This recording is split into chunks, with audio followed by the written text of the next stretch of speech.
मोरा पिछुवाइरावा लमंगिया के गछिया चुवेला शरीरत। मोरा पिछुवाइरावा लमंगिया के गछिया चुवेला शरीरत। लवंग चुने चलेली बेटी हो सीता बेटी। लवंग चुनेली शरीरत। लवंग चुने चलेली बेटी हो सीता बेटी। लवंग चुनेली शरीरत। गवा चढ़ल वैले दुल्हा कवन दुल्हा लपकी धइले दहिना हाथ। घोड़ावा चढ़ल वैले दुल्हा कवन दुल्हा लपकी धरेले दहिना हाथ। छोड़ू छोड़ू ये प्रभु मोर दहिना हाथवा। आमा जो हत हुई है लोर।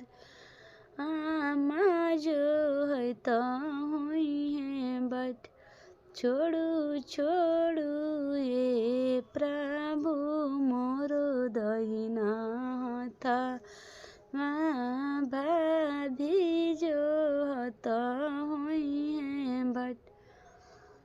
छोड़ू छोड़ू ये प्रभु हमर दहिना हाथवा।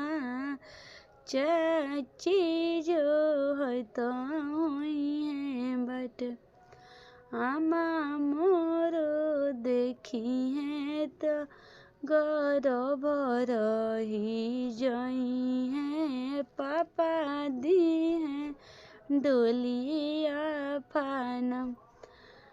आमा मोरो देखी है गर्भ रही जई है। पापा दी है डोलिया फानम। भाभी मोरा देखी है गर्भ रही जई है। भैया दी है डोली फाना। चाची मोरो देखी है तो तब रही जई है। चाचा दी है डोलावा फाना। मोरा पिछुवाइरावा लमंगिया के गछिया लवंगी चुवेला शरीरत। लवंग चुने चलेली बेटी हो कवन बेटी। लवंगी चुनेली शरीरत।